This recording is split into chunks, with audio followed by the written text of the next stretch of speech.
O level වලදී වර්ගමූලය හොන්න පුළුවන් ආකාර දෙකක් තියෙනවා. එකක් තමා පළමු සන්නිකර්ශණය ඇසුරෙන් වර්ගමූලය ලිවීම, දෙවැනි එක තමා බෙදීමේ ක්‍රමය මගින් වර්ගමූලය සෙවීම.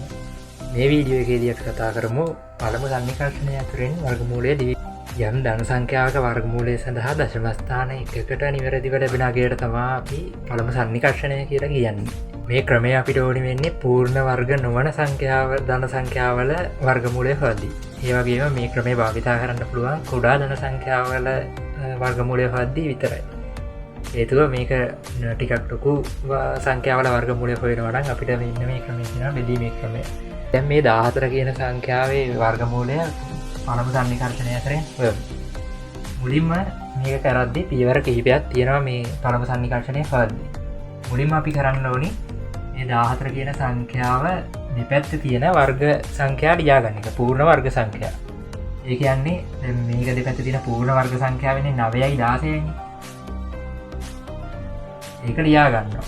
ඒ 9යි 16යි කියන දෙක විතරනේ මෙතන පූර්ණ මේ වර්ග සංඛ්‍යාව විදිහට තියෙන්නේ. ඒ දෙක ලියා ගන්නවා. ඊට පස්සේ පියවරේදී අපි කරන්නේ මේකේ වර්ගමූලය ගන්න එක. එතකොට මේ 9 කියන එකේ වර්ගමූලය එනවා 9 සංඛ්‍යාවේ 3 කියලා. ඊට පස්සේ අපිට හොයන්න තියෙන්නේ වර්ගමූල 14. ඊට පස්සේ 16 ඒකේ මූලය තමයි 8. දැන් ඔයගොල්ලන්ට එනවා මෙතන මේ ආවිදිය. ඒ කියන්නේ සංඛ්‍යා දෙකේ වර්ගමූල ගත්තාම අපිට එනවා මෙතන මේ වර්ගමූලේ ආසන්න අගයන් ඉන සංඛ්‍යා දෙක. දැන් ඊළඟට අපි බලන්න ඕනේ මේ 14 කියන එක 14 කියන සංඛ්‍යාව වැඩිපුරම ආසන්න අගය මොකක්ද කියලා. ආසන්න සංඛ්‍යාව. ඒ කියන්නේ මේ 14 කියන එක වැඩියෙන්ම ළඟ 16ටද එහෙම නැත්නම් 9ටද කියලා. දැන් ඔයගොල්ලන්ට බලපු සැනින් පේනවා මේ 16න් 14ක් අඩු කරාම 2යි. ඊට පස්සේ 14න් 9ක් අඩු කරාම එනවා 5ක් කියලා. එතකොට ඔයගොල්ලන්ට පේනවා වැඩිපුරම මෙතන මේ ළඟ මේ සංඛ්‍යා දෙක අතරින් 16ට කියලා. 14. එතකොට මූල ගද්දි ඒ කියන්නේ මේ 14 වර්ගමූලය කියන එකත් එතකොට වැඩිපුරම ආසන්න වෙන්න පුළුවන් එතකොට 4 කියන සංඛ්‍යාවට. එතකොට 4ට ආසන්න නම් අපිට ළඟම තියෙන දශම අග තමයි 3.6 3.7 3.8 වගේ අගයන්. ඊළඟට අපිට තියෙන්නේ මෙන්න මේ අගයන් වර්ග කර කර බලනවා. ගන්න මම ලියාගත්තා. දැන් ඔයගොල්ලෝ බලනවා ඇති මම කොහොමද මේ මෙන්න මේ අගයන් ටිකම මෙතෙන්ට ගත්තේ කියලා. හේතුව තමයි දැන් ඔයගොල්ලෝ දන්නවා 4ට ආසන්න දශම ස්ථාන අගයන් කියන්නේ 3.5 ඉඳලා 3.9 වගේ ඒ කියන්නේ 4 වෙනකන් තියෙන දශම ස්ථාන ටික.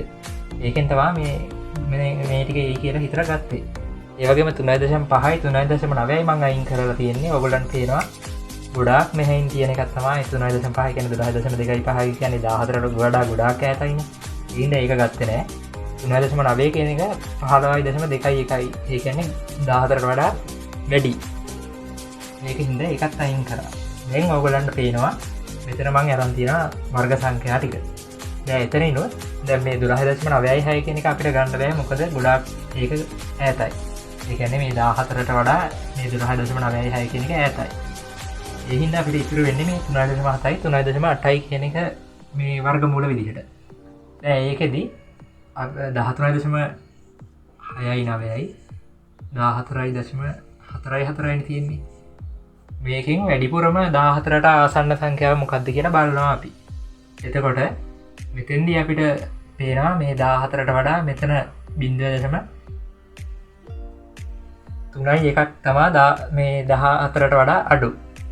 ඒ වගේම මෙතන 0.4යි 4ක් 14ට වඩා වැඩි.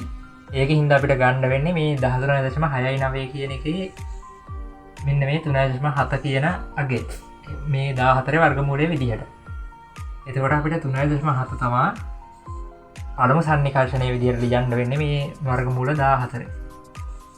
දැන් මේ මෙතෙන්දී අපි 3.7 ආසන්න විදිහට මේ වර්ගමූල 14ට ගන්නෙ. එතෙන්දී අපි සමාන ලකුණ දානවට වඩා මෙන්න මේ වගේ සංකේතයකින් තමයි මේක පෙන්වන්නේ. ඔන්න ඔහොමයි දැන් මේ වගේ පළමු සන්නිකර්ශණය ඇසුරෙන් වර්ගමූලය සෙවීම කියන එකෙන් අපි වර්ගමූලය හොයාගන්නේ සංඛ්‍යාවක.